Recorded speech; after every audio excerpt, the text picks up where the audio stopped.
The Truthergirls. Hi everyone. So basically I'm trying to make some sense of the disappearance of Malaysian Airlines Flight 370. It is possible that there was a conspiracy, or maybe not. When the plane disappeared, there was a bunch of official possible explanations, but then there was also this, including things such as the fact that it had a black box and that black boxes can transmit signals for 30 days, even if they're under the ocean. So everyone had their theory about what happened to the plane, and everyone was looking for the plane, including Courtney Love, who claimed to have found it, as she indicated with these markings made with paint. She uses paint, not Photoshop. Lets you know you're not the only ones. Me included.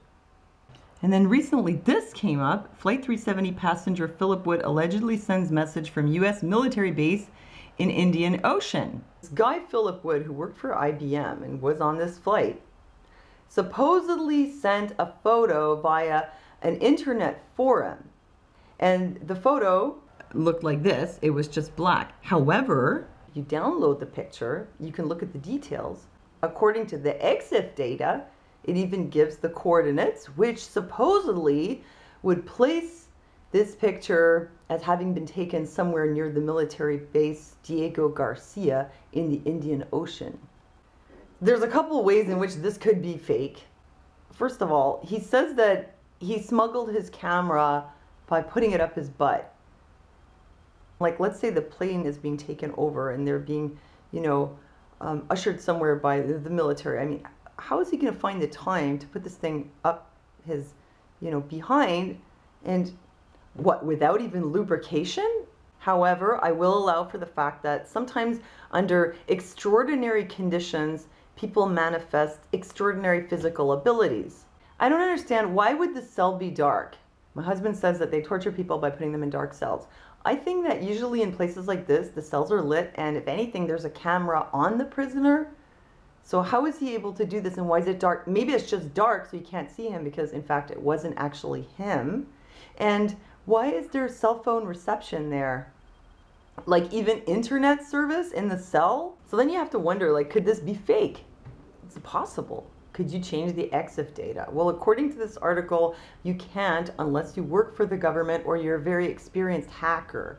Maybe it's a hacker who works for the government who put this on an internet forum just to mess with people's heads. Or maybe not. This was on Natural News, Malaysian government concealing evidence.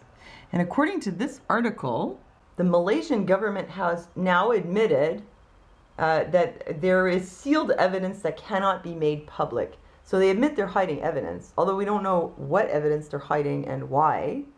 According to this article, it is known that they deliberately altered the pilot transcript. They changed one communication from "Good night Malaysian 370" to "All right, good night."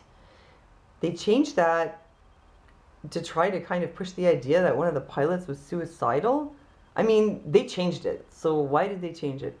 All right, and then there's this whole other side to the conspiracy theory, which there's a guy on my Facebook page, which I hope you've liked, facebook.com/thetruthergirls, and his name is Dad Dawson. Anyway, he keeps telling me that he's found through flight tracker evidence that this flight actually landed in China, and he thinks that some kind of foul play was involved, and that had to do with a patent. And he's not the only person who thinks this. In fact, Snopes has even covered it. Patent pending. Not that I really care that much what Snopes thinks. Just to be objective, let's see what Snopes has to say about it. Well, they say that, there's this conspiracy theory that the four holders of this patent were on board, which actually is true, and that this is the reason why the plane was taken down. Now, what they say is the patent in question, dated 11th of March 2014, involves a, quote, "system for optimizing number of dyes produced on a wafer." That doesn't sound like a highly valuable breakthrough type of patent that would prompt the murder of 4 people, much less the death of 235 other innocent parties, in order to gain exclusive control of it. Well, it doesn't sound like it to you, Snopes people, because you don't know what a system for optimizing number of dyes produced on a wafer is.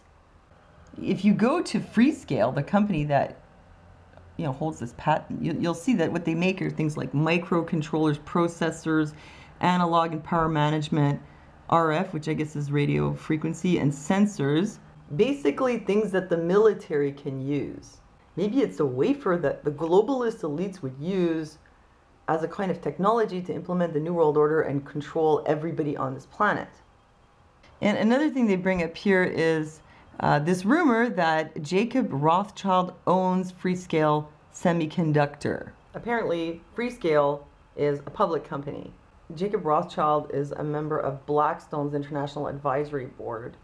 And this company, Blackstone, holds shares in Freescale, but TPG Group and Carlyle Group hold the same number of shares, and which means that no, Jacob Rothschild does not own Freescale. But wait, the issue wasn't whether Jacob Rothschild owns Freescale, the company, but whether he is the owner, or now the sole remaining owner of this patent.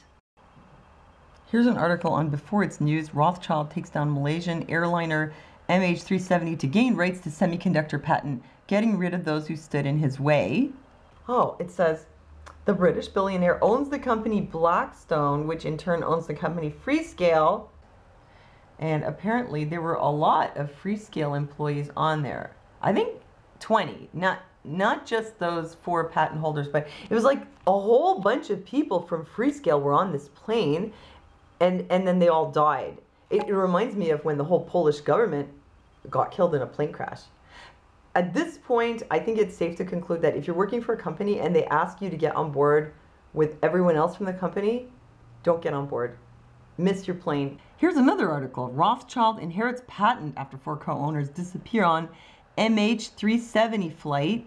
A U.S. technology company which had 20 senior staff on board Malaysia Airlines Flight 370 had just launched a new electronic warfare gadget. See? It's not just any old wafer. And as they say, there were 20 Freescale employees on this plane. Why were so many of them traveling together? What's Jacob Rothschild's role in this whole thing? I don't know. You know what I'm thinking?